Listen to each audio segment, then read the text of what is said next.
Back room. Suck my No. I'm not standing. Stop resisting. I'm not resisting. I'm just not Stand up. I'm not standing. I don't have to stand. Grace Millane was a young woman who was tragically murdered in New Zealand in 2018 when she was just 21 years old. Her story is featured in a documentary called Social Media Murders, airing on ITV. The documentary examines how social media played a role in connecting the perpetrator and the victim.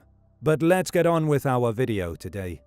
At the age of 21, Grace Millane believed her life was full of exciting possibilities, new experiences, meeting people and traveling. After finishing university in 2018, she decided to take a gap year before starting a job in her field. However, things took a tragic turn on December 1st, just one day before her birthday, when she went on a date, which turned out to be her last. The date was with a man named Jesse Kempson, whom she had met on Tinder. After going out for drinks, Grace never returned, and her friends and family reported her missing. The police investigated and found CCTV footage showing that Grace had gone to Jesse's apartment, but never left. Unfortunately, Jesse had done something terrible. He disposed of Grace's body by putting it in a suitcase and carrying it out of the building.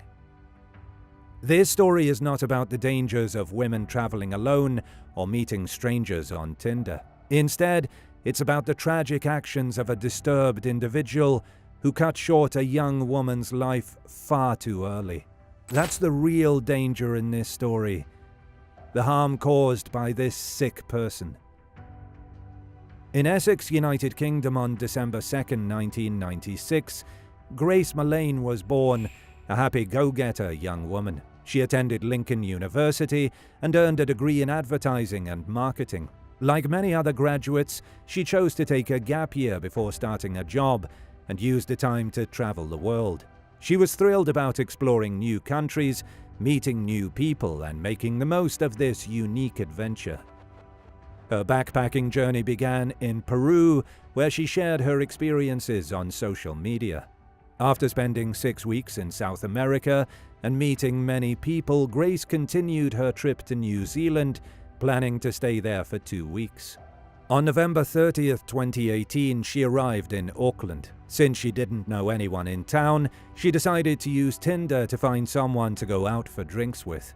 At 5:45 p.m. on December 1st, just a few hours before her 22nd birthday, Grace met Jesse Kempson, a 26-year-old Australian man visiting Auckland. Before meeting him, she sent a picture of the Sky City Christmas tree to her family, which turned out to be the last message they received from her.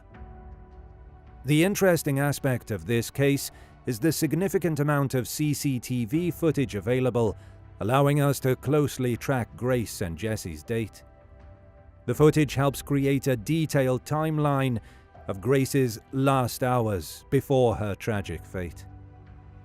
After meeting, they went to a burger bar for dinner, and it seems they got along well. They then decided to have some drinks at a Mexican bar. After dinner around 7 p.m., Jesse paid for the drinks and talked to the bartender. They moved on to another bar, which was just a short distance away from his apartment, around 8:30 p.m. At the bar, Grace and Jesse started to feel more at ease with each other, and around 8:50 p.m., the CCTV footage captured them kissing. They continued to flirt and kiss for about an hour, seemingly having a casual and enjoyable date. At one point, Jesse briefly left the table, giving Grace an opportunity to text one of her friends back home. In her text, Grace shared that she was on a date with a guy who worked as a manager for an oil company. She mentioned they were having cocktails, and he planned to celebrate her upcoming birthday by getting drunk, since he was staying at a hotel. She expressed that she felt a strong connection with him and would update her friend about how the night went. They left the bar around 9:40 p.m. and entered the City Life Hotel, where Jesse had rented an apartment. They seemed happy and relaxed, walking close together with Jesse's arm around Grace's shoulder. They were captured on camera exiting the elevator on the 3rd floor just before 10 p.m., which turned out to be Grace's last moments alive. The next morning, December 2nd, Grace's family and friends began trying to reach her to wish her a happy birthday, but there was no response from her. Her silence became worrisome as the hours passed. Throughout her travels, Grace always stayed in touch with her family through texts, Facebook messages, and Instagram. When they didn't hear from her for 2 full days, they became concerned and reported her missing. The police immediately started investigating and looked into Grace's last contacts on the night of December 1st. They checked CCTV footage to trace her movements before she went missing. They discovered that she was last seen heading towards Jesse's apartment, but she never left the building. In contrast, Jesse was seen leaving the building multiple times. After losing track of Grace, the police focused on following Jesse's movements. On the morning of December 2nd, while Grace's family was sending her birthday wishes, Jesse took the elevator downstairs and went to a nearby mall. He seemed to be searching for something specific, a large suitcase. After getting the suitcase, he returned to his apartment and was later observed going to another shop to buy cleaning supplies. He even rented a professional carpet cleaner, acting casually next to another guest in the elevator. Later, Jesse was spotted leaving the apartment building and taking a taxi. CCTV footage showed him at a car rental office where he picked up the keys to a red Corolla and drove it back to the City Life apartments. He then went on another Tinder date, but this one didn't go well. Jesse appeared nervous and gave confusing and contradictory information about himself. He even mentioned the police searching for a body in a specific area and talked about someone he knew who had accidentally killed a woman during rough sex. The date was uncomfortable, and the woman declined his invitation to go somewhere else, trusting her instincts to step away from the situation. After parking the car, Jesse brought large suitcases down in the elevator and used a cart to move them out of his apartment and down to the car park. He loaded the suitcases into the boot of his rented Corolla. He went to sleep and woke up early the next morning and went for a drive. Along the way, he stopped to buy a shovel, and a few hours later, he was seen at a car wash, meticulously cleaning the car he had rented just a few hours before. Later, he was seen discarding other items into a bin on the street before continuing with his day. Grace was reported missing on December 5th, and her father flew to Auckland to search for her. At first, the case was treated as a missing persons situation, with no suspicion of foul play. However, things changed quickly when the police reviewed the CCTV footage. They became focused on Jesse due to his actions, buying cleaning products, using a professional carpet cleaner, and renting a car. The police found it suspicious that Jesse purchased a large suitcase just hours after Grace disappeared and then carried it out on a cart. They began to suspect that he might have used the suitcase to move Grace's body. When the police contacted Jesse, he claimed to know nothing about where Grace went after their date and gave contradictory accounts of his actions that night, raising further doubts and confusion. The police already had their suspicions, and Jesse's initial statement raised even more questions. The CCTV footage told a different and detailed story, leading the police to bring him in for questioning again the next day. During the interrogation, Jesse admitted to killing Grace Millane. He felt trapped and knew lying wouldn't work. He claimed it was an accident during a sexual encounter that had gone wrong. According to him, Grace had asked him to choke her, and it resulted in her death. Jesse tearfully described how he disposed of the body, cleaned the room, and got rid of the evidence. His confession led the police to the location of Grace's body, in the Waitakere Ranges, a mountain range west of Auckland. Her body was found inside a suitcase, buried in the ground.